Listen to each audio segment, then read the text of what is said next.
Willkommen, bienvenue, welcome one and all to another Cladding Matters. This delightful Friday. I'm freezing, but I'm also hoping that we can make this a good one. There's some stuff to talk about, some stuff to unpack, and I'm proud to have with us some incredible people with exceptional knowledge. Of course, Hamish McLay of Search and Convey, Michelle Carr, Guardian Angel Construction, who's going to give us voice of reason, I believe, and Wendy Gibson of the First Time Buyers Club, constantly faced with the problems of first-time buyers trying to get on that property ladder, and of course Zahrah Aullybocus, our intrepid lawyer at large, who has first-hand experience of people just not listening to her when she voices the voice of reason. However, we're going to start off with today's proposition, which is that whistleblowers are actually frightened to come out for fear of repercussions. I've been drawing attention to a recent article in Building. Construction is sleepwalking to repeat of Grenfell due to a culture of silence, says an industry organisation. Hamish, as per usual, I'm throwing you mercilessly straight under the bus. What I'm actually sort of trying to the media really does like to be able to grab absolutely anything it can to, in some cases, distort. But I mean, they do like to sort of, they're trying to attract readers in many aspects. So they will say certain things. And unfortunately, some of it doesn't have the statistical backup behind it to say anything in particular. Now, we've got a couple of instances, and I believe it will be the case.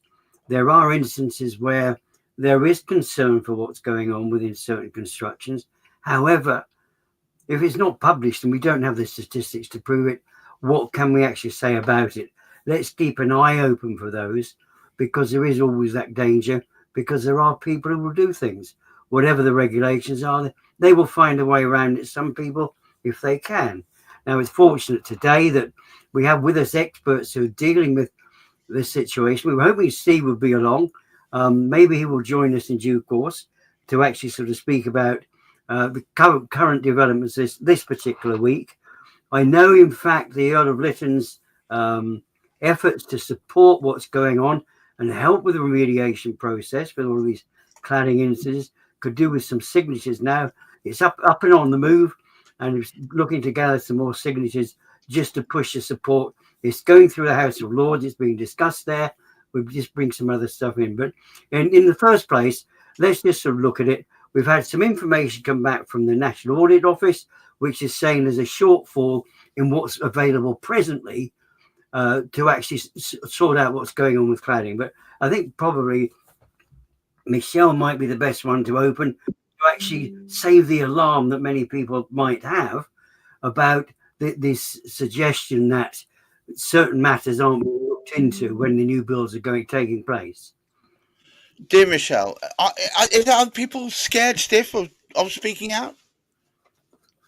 I don't know if people are being scared stiff. I think it's been dramatized. Anything to do with cladding is expensive, and everyone has got their eye on it. So my own insurance is expensive because one of my projects and one of my clients works on cladding. So therefore, because of that, the insurance policy, in my view, take advantage of that and charge more money for my insurance just because I'm doing cost advice and contracts. Actually, why would my insurance be any more? It wouldn't, because is anything that I'm going to do affect the stability of the building? No, of course it won't. Will it affect whether or not a fire or somebody dies because of the cost aren't being right? No, of course it doesn't. But my insurance use that fact and what's gone on with Grenfell to charge me more money. Now, ultimately, contractors on site, I've been on site a lot, have no issues in opening their mouths and complaining. Admittedly, they're people on the ground rather than maybe the builders, but there's so many stringent tests and stuff. And I mean, I don't know about, I haven't worked for a tier 1 contractor since Grenfell, so I don't know whether things are different there. But to get your building warranties, to get your insurances signed off, they want to see so much information. But also, people, I think there's a fear factor. And the last time I was on Cladding Matters, I remember Steve, I think, saying something about they were proposing to keep flammable materials within the cladding. Now, Yes, well, XPS panels on the yeah, but what you need to understand is, if you have a fire, your entire property is filled with flammable materials. How many people use candles? What you need when it comes to cladding, what you need to be concerned about is the fact that if a fire starts in your property is in trouble. If a fire starts, what you need to be concerned about is if a fire starts next door, either side, above you or below you. You want to make sure that there's containment. So what the government and what the regulations and what all the bodies and all the professionals are concerned about is that if a fire starts in a property in a flat, it cannot spread elsewhere. It's about containment. So your oven is housed in a flammable unit. It's made of wood majority of the time. Lots of your furnitures are. You could have, there are other things we could go on for hours and hours. The point with cladding and the point with the whole fire issue is decompartmentation. So if a fire breaks out somewhere, it stays where it is. That's the point of everything. So there are going to be flammable materials. You can't change things. And I think the biggest issue here is, one, fear. People are just scared and get nervous about it. And the second thing is lack of education and understanding. And those two things combined is when you get a lot of very excited people. Wendy, are you finding that a lot of people out there are getting very excited about this topic?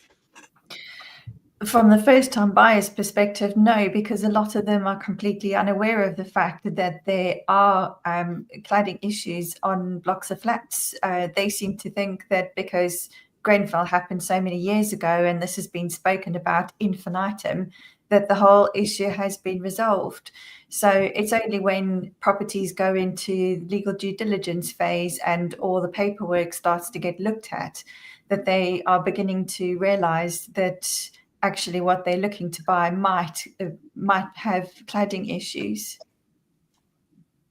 Wow. Well, Zahrah, there seems to be a lot of people getting aerated, and another group of people completely unaware that there was anything to get aerated about.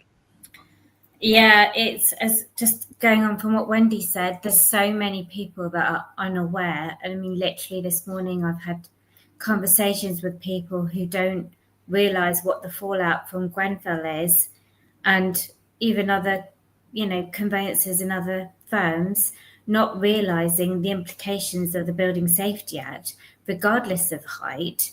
And I'm sort of saying to people, look, use a bit of common sense. Not a lot of these buildings are going to be built with a compartmentalisation. And if there is meant to be compartmentalisation, I had a colleague who was working with the fire authority, and he was explaining to me that compartmentalisation can be compromised, as soon as you start drilling holes in the wall. But what happened with some of these buildings that have been looked at, they've been signed off with building regulations, but when people come back a few years later to cut holes in the wall, they're finding that there are no fire safety barriers, and instead the people who built the properties have left beer cans or bottles filled with urine between the walls, which is not very pleasant, and of course doesn't make anyone feel very safe. And even this morning I saw stories about people just getting so worked up and anxious about living in a property that could catch fire. It seems that all common sense has gone out the window. Install fire alarms, install sprinklers. The cost of waking watches is astronomical, and they don't actually do anything. I saw a story as well where there was a fire that broke out that had a waking watch, and the guy was asleep, and the neighbours got out from using their WhatsApp groups. Yeah, I don't think sleeping watches is what we're looking for, and also no. I'm not convinced that waking watches is a good way to go anyway. It feels like putting a sticking plaster on a gaping wound. Yeah, and I've got this little old lady wanting to buy a ground floor flat in an old conversion, and I'm having to say to her, look, there's no fire risk assessment, or they're trying to fob me off with one from 2018, which is not adequate because it needs to be continually reviewed. But it's just saying to her, your flat is not going to have any compartmentalisation, because they didn't think about that kind of thing when they were doing those conversions. Michelle, the fact is we're dealing with a lot of places which were dealt with using risk assessments and so on that are now changed, yes? Okay, so if you're talking, it depends on circumstances. Zahrah, if you're talking about a ground floor flat and a masonette where you've got a ground floor flat and you've got a flat above and it's got an FRA from 2018, it's compliant, nothing's changed from there. What you need to understand is there's a difference. There is concrete, there isn't a way of the fire going elsewhere, and the regulations, sorry, let's start again, haven't changed. Problem. I put my teeth in as well. Carry on. Yes. Yeah, so people are getting very excited and actually creating more of an issue, which is getting quite frustrated for any of the professionals that we have that are trying to deal with these things, because ultimately people are making problems when there aren't any. And if you've got, if there's no way of the fire getting anywhere and nothing has been changed or amended, yeah, you can have them updated, you can have them reviewed, but they don't have to be. It's not a necessity. And in order to sell a house, as far as I'm concerned, or I'm aware, and someone please correct me if I'm wrong, you don't need to have an FRA when you sell a property. So there is also the fact that there's due diligence. And we go back to we also talk about people looking at experts, but also people need to take some of their own initiative and do some of their own investigation. You can't just expect things to fall into place. Some people, you have to do your own research and find out what you're buying. And for example, you can have two properties. One will have a regular, a local FRA. It will have all these other bits and pieces, and it will have either cladding or it doesn't have cladding. That's the difference between values of properties, and that's the difference between what you're buying. Have a look at the difference between a flat where it's a masonette, you've just got neighbours upstairs and no one next door, or it's semi-detached, it's a terraced house, or not terraced house, a semi-detached. They're all different things that are available on the market. Every single property is different. Even properties in the same road with the same block, unless they're brand new, are going to be different because people do things to them. But ultimately, people don't pay attention. Like someone's saying about you drill a hole through the wall. Well, have you checked your lease? Are you allowed to drill for a hole through a wall? Probably not. People don't check their leases. There's so many things that people don't do themselves and take responsibility for. They just expect the world to change and the world to move around them, and they don't expect to do their own due diligence. And then when they make a mistake because they haven't checked something, they expect somebody else to pay for it. And that's where things, in my eyes, escalate and are a little bit unreasonable. Right. I mean, it just seems to be worrying to me that there is information and disinformation out there. People getting highly upset, not necessarily focusing on the things that are important. I don't know what your thoughts are on that. Is there a way that we can bring them into the light? Don't trust an estate agent, that's for sure. Shots fired. What do you mean? Expand, dear Zahrah. You can't just go on mute on me now. I mean, the thing is, estate agents will tell first-time buyers or any buyers what they want to hear because they want a sale. So they will basically, try and goad somebody to get the sale through, and they'll just say, ignore your solicitor, it's all fine. We said it's fine. Somebody else bought it's fine. Just because another solicitor said that's okay, doesn't mean it is. Because as I keep saying, not all solicitors are created equal. Quite so. So are you saying that we should question it more? What are you saying? Well, they're supposed to be gathering this information before it goes to the market, and a lot of them aren't. So they're expecting their pet conveyancers to do their job. And a lot of the work goes to people who will pay them to send them the work. So those guys are only interested in getting the work through, even though they should be looking after the person who's paying their bill. Which is why you need to raise awareness with buyers that, not everything is, a bed of roses. It comes with its thorns. Wendy, are your potential buyers aware that there is potentially a bed of thorns? Sadly, the answer is no, because a lot of buyers have no idea or no knowledge, I should say, about the technical aspects of home building, for example. And a lot of time they get a home buyer's report done, and that in itself throws up a whole lot of concerns for them. we as end users, the people who buy homes, are actually very reliant on the paperwork being truthful and on the paperwork actually documenting everything as it should be. And obviously, in every industry, you get bad apples, and you get really good people, good solid people who are true to their word. And it's just really unfortunate that in some occasions it has come to light after the event, like, for example, with our pal Steve, that the work was below standard. It wasn't done to the level that it should have been done.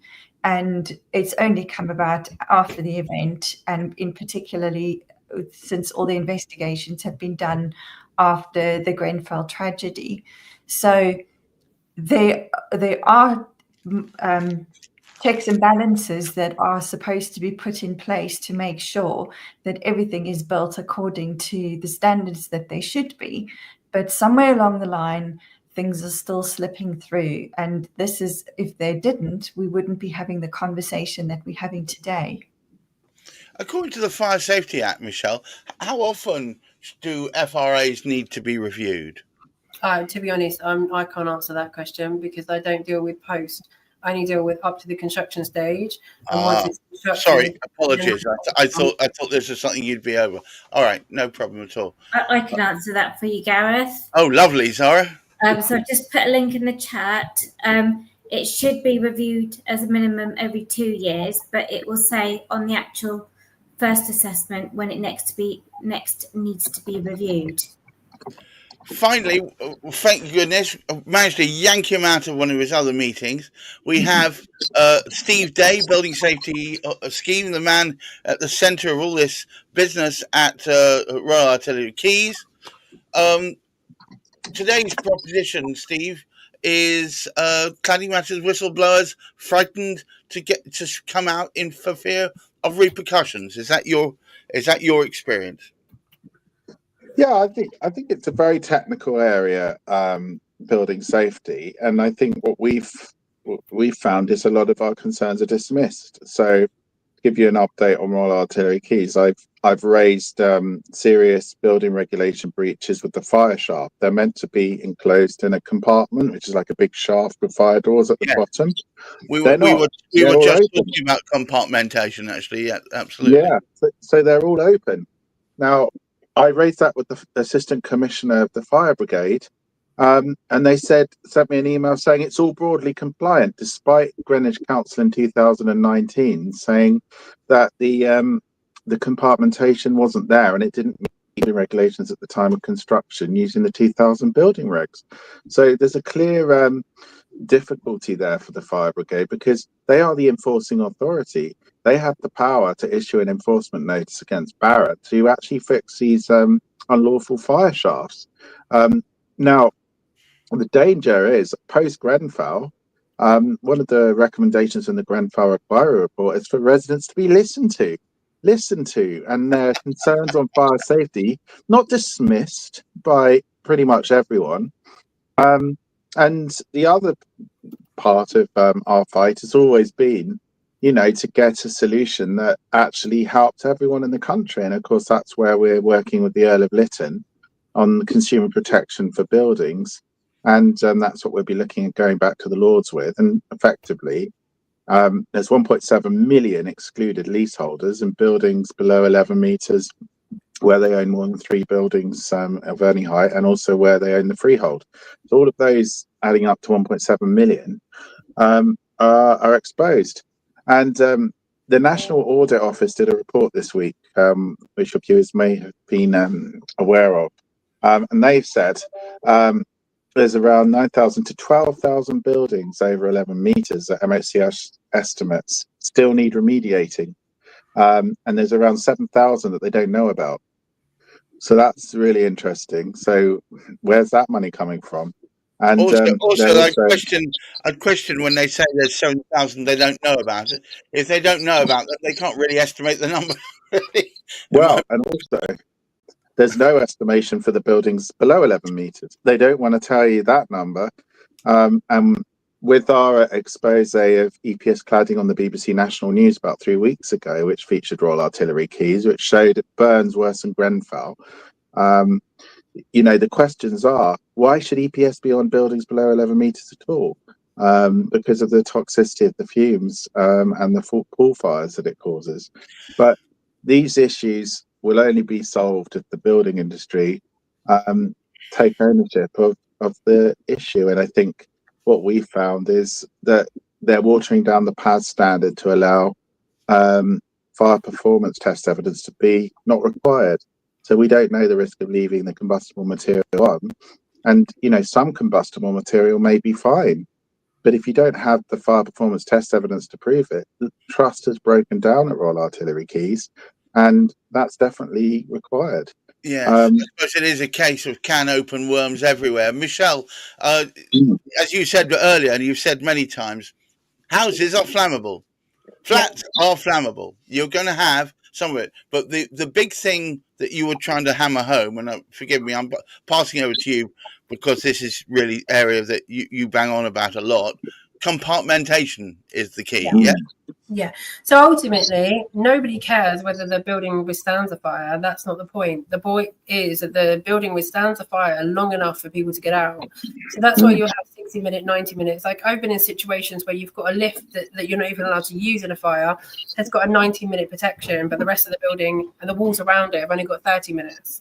So it's about, and the fire risk assessment will tell you how many minutes you need to get from wherever you are in the building to a safe exit.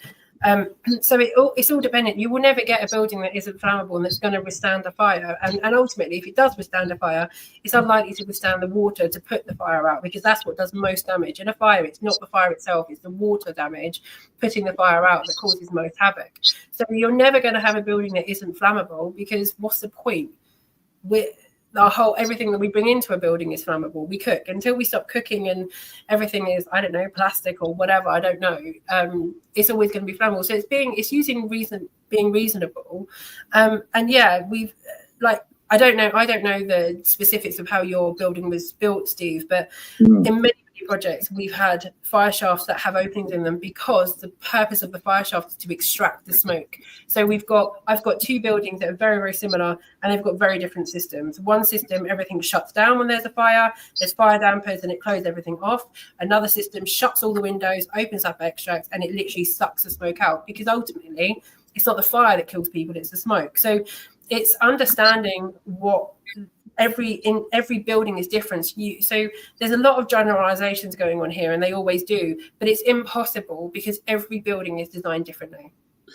Yeah, but the thing is that the building regulation compliance is quite clear that it needs to be compartmentalized at the bottom of the shaft. And yeah, but if you've got that, there's a different. Yeah, but some of the regulations contradict each other. And if you've got a system that has got a whacking great big piece of plant on the roof, and what it does is it shuts all the windows and it sucks the smoke out, because that's what kills people, then that's not going to work if it's all sealed. So what I'm saying is you have to have the specifics of what the smoke system is that need to go in hand with the fire system. Yeah, and how the council did come in. The building control came in and took all of that into account and wrote quite a big report condemning it. So I think, we have to go with them on that. And they were very surprised NHBC signed it off and made a big deal about it, because it shouldn't have been signed off. I think if we've learned anything from these discourses, is that it's horses for courses, all puns intended. Hamish, would you take us home? Well, I think we've had the point proven yet again that you do need to speak to the experts, because we've got some very knowledgeable people there working on different sort of facets of what's actually going on. There's somebody like Wendy trying to guide that first-time buyer through, and Wendy, she will admit first off that she's not a fire spec. What would she know about the fire risk? So she would need to get that particular information. Zahrah, of course, is looking at the people aspect. She's seen what has come about as a consequence of people moving into these places and the financial impediments that are sort of placed upon them as a consequence of that. Steve's living there. He's seen that. He's seen the damage that it's caused to the people living in there. He's seen residents. He's actually seen people in hospital as a consequence of the mental situation that's actually been reached because of if the building's condemned, which effectively the Royal Artillery Quays has been condemned, people are going to get worried about that. It's the insurance as well. I mean, we're paying about £7,000 insurance. You know, there's a disconnect between what the building industry considers safe and combustible and what the insurers think. And for us, any action that's remedial needs to take into account building risk as well as safety risk. And until our insurance premiums go back down, we don't have a solution. I mean, Zahrah has been saying to me in the background, it's education about safety. A lot of people, Joe Public, to use an expression, won't know what they should be looking for when they go around to view the new shiny new flat. If conveyancers rely on paperwork and it's just not written there. It's about education, I guess, and which, to come back to you, Hamish, is the point of this channel. Absolutely. And this is why it's invaluable that we have the type of experts we've got here. And on top of that, we've got somebody like Michelle, who is actually there. She gets involved, she's on building sites, so she can see what's going on. But she also knows it because she's looking at the progress of some buildings too. So again, speak to that expert, get the information from them. We know about some of the buildings and some of the dangers. There's a lot we don't know yet, but what we want to do is come together. Let's find a solution together instead of finding. We need to make a decision, and something like the Earl of Lytton, what he's actually trying to achieve, we need to get something like that behind us to support everything the government's doing and everything. Even some of the builders are being very, very helpful. So it's what can we do together to support it all? So when Wendy's advising people, when Zahrah's advising people, we know Michelle's keeping an eye on what's going on, but it's people like Steve that need that reassurance. So let me just quickly thank all of the assembled here. Thank you, Michelle. Excellent on the spot knowledge. Zahrah, trying to keep us rooted in reality. Wendy, fighting for the rights of those first-time buyers. Steve, literally living the mission, I think, at the moment. And of course, Hamish, who helped put this whole thing together. And all of you, thank you for watching today. I saw the figures flashing up on Twitter. Thank you very much for sticking with us. We are here every Friday trying to point out what needs to be said. But remember, we are only people with opinions, nothing more. What we need you to do is do some research. Keep yourself abreast of what's really going on so you can make those best decisions on arguably the most expensive product or thing that you're going to purchase in your adult life. Until the next time we meet, I wish you all keep your head firmly looking upwards, keep your feet on the ground and look after that mental health. Bye-bye now. There's a tale about some folks with hammers and some nails. They'll plunge through the moon, but their word always fails.